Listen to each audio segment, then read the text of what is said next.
வணக்கம். தமிழருவியின் பிரதான செய்திகள். இன்று 6ஆம் தேதி ஜூலை மாதம் 2026ஆம் ஆண்டு திங்கட்கிழமை. இன்றைய பிரதான செய்திகளுக்குள் உங்களை அழைத்து செல்லும் நான் மலரவன். இன்றும் பிரதான செய்திகள் வாயிலாக தாயகம் மற்றும் சர்வதேச செய்திகளோடு இணையலாம். முதலில் தாயக செய்திகள். கொழும்பு சிறைச்சாலையில் மீண்டும் ஏற்பட்ட மோதல்களை தொடர்ந்து இடம்பெற்ற துப்பாக்கிச் சூட்டில் 3 சிறைச்சாலை அதிகாரிகளும் ஒரு கைதியும் உயிரிழந்துள்ளனர். உயிரிழந்த 4 உயிர்களும் மேலதிக விசாரணைகளுக்காக நீர்கொழும்பு பொது மருத்துவமனைக்கு கொண்டு செல்லப்பட்டுள்ளதாக அதிகாரிகள் தெரிவித்துள்ளனர். இதனிடையே சம்பவத்தில் காயமடைந்தவர்களின் எண்ணிக்கை 35ஆக உயர்ந்துள்ளதாகவும் காவல்துறை உறுதிப்படுத்தியுள்ளது. சிறைச்சாலைக்குள் ஏற்பட்ட மோதலுக்கான காரணம் தொடர்பில் விசாரணைகள் முன்னெடுக்கப்பட்டு வருவதுடனும் பாதுகாப்பு பலப்படுத்தப்பட்டுள்ளதாகவும் அதிகாரிகள் தெரிவித்துள்ளனர். மேல் மாகாணத்தில் உள்ள 22 டெங்கு அதிக அபாய வலயங்கள் உள்ளடக்கி நேற்றைய தினம் ஆரம்பிக்கப்பட்ட விசேட டெங்கு கட்டுப்பாட்டு நடவடிக்கை ஒரு வாரத்திற்கு செயல்பாட்டில் உள்ளது. தினந்தோறும் பதிவாகும் டெங்கு நோயாளர்களின் எண்ணிக்கை தொடர்ந்தும் அதிகரித்து வரும் நிலையில் நாடு தழுவிய ரீதியில் டெங்கு கட்டுப்பாட்டு நடவடிக்கைகள் முன்னெடுக்கப்பட்டுள்ளன. இந்த ஆண்டில் இதுவரையான காலப்பகுதியில் 59,638 டெங்கு நோயாளர்கள் பதிவாகியுள்ளதாகவும் தேசிய டெங்கு கட்டுப்பாட்டு பிரிவு தெரிவித்துள்ளது. அவர்களில் 12,158 பேர் கொழும்பு மாவட்டத்திலிருந்து பதிவாகியுள்ளதாகவும் குறிப்பிடப்பட்டுள்ளது. அதே நேரம் டெங்கு காய்ச்சலினால் இதுவரையில் 39 மரணங்கள் பதிவாகியுள்ளதாகவும் தெரிவிக்கப்பட்டுள்ளது. டெங்கு நுளம்பு பெருகும் வகையில் சுற்றுச்சூழலை வைத்திருந்த 7,500 பேர் மீது வழக்கு தாக்கல் செய்ய நடவடிக்கை எடுக்கப்பட்டுள்ளதாகவும் பொது சுகாதார பரிசோதகர் சங்கம் தெரிவித்துள்ளது. இதனிடையே டெங்கு அச்சுறுத்தலை கட்டுப்படுத்த விரைவான தகவல்களை பெறும் நோக்கில் தேசிய டெங்கு செயல்பாட்டு மையம் நிறுவப்பட்டது. அதே நேரம் டெங்கு நுளம்பு பெருகும் வகையில் உள்ள இடங்கள் குறித்து தெரிவிக்க விசேட தொலைபேசி இலக்கமும் அறிமுகப்படுத்தப்பட்டுள்ளது. அதன்படி தங்கள் பகுதிகளில் நுளம்பு பெருகும் வகையில் உள்ள பகுதிகள் அவதானிக்கப்பட்டால் 0117966 என்ற தொலைபேசி இலக்கத்திற்கு தெரிவிக்க முடியும் எனவும் தெரிவிக்கப்பட்டுள்ளது.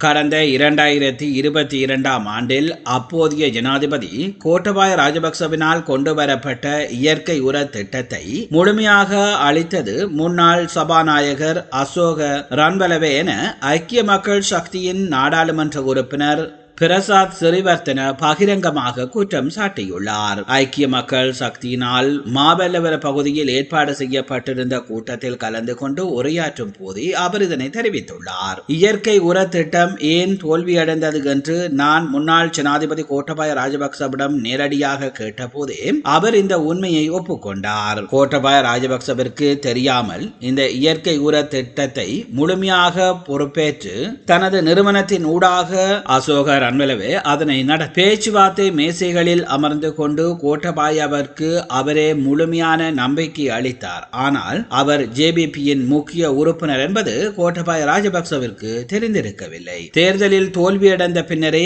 அசோக ரன்பல ஜேபிபி காரன் என்ற உண்மை கோட்டபாயவுக்கு தெரிய வந்தது.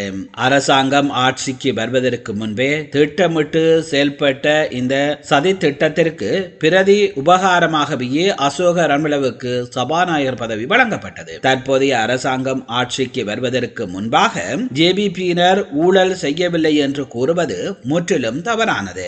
அவர்கள் 2024ஆம் ஆண்டுக்கு முன்பே உண்மையான திருட்டுக்களை செய்து அந்த பணத்தை முதலீடு செய்தனர். அவ்வாறு இல்லை என்றால் குற்றச்சாட்டுகளுக்கு உள்ளாகியுள்ள குமார் ஜேகொடி போன்றவர்கள் அதேபோல் தற்போதைய ஜனாதிபதி அனுரா விஜயதாச ராஜபக்சவின் வீட்டில் பெயர் குறிப்பிடப்படாத ஒருவரிடமிருந்து 25 லட்சம் ரூபாய் பணத்தை பெற்றுள்ளார். அனுரா லட்சக்கணக்கில் பணத்தை பெறும் போது அது பரிசு என்றும் நாட்டின் ஏனைய பொதுமக்கள் யாராவது அதை பெற்றால் அது திருட்டு என்றும் முத்திரை குத்தப்படுவது எந்த வகையான கோட்பாடு என்பதை ஜேபிபியினர் நாட்டு மக்களுக்கு விளக்க வேண்டும் என நாடாளுமன்ற உறுப்பினர் பிரசாத் சிறிவர்த்தன மேலும் தெரிவித்துள்ளார்.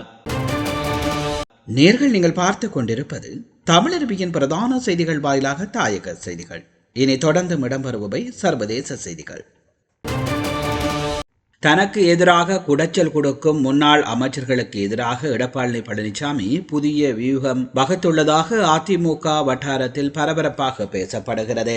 அதாவது அதிமுகவில் இருந்து விலகி தாவேகா மற்றும் திமுகவுக்கு சென்ற முன்னாள் அமைச்சர்கள் மற்றும் கட்சிக்குள் இருந்து கொண்டே தனக்கு எதிராக குடைச்சல் கொடுக்கும் முன்னாள் அமைச்சர்கள் அதிமுக ஆட்சியில் அமைச்சர்களாக இருந்தபோது செய்த முறைகேடுகள் மற்றும் பினாமி சொத்துக்கள் அடங்கிய இரகசிய ஊழல் ஆவணங்களை கையில் எடுத்திருப்பதாக கூறப்படுகிறது.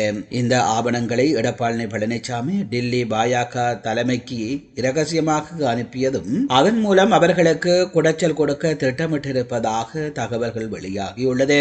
எனவே அதிமுக உட்கட்சிக்குள் பரபரப்புக்கும் விறுவிறுப்புக்கும் பஞ்சம் இருக்காது என்றே தெரிகிறது.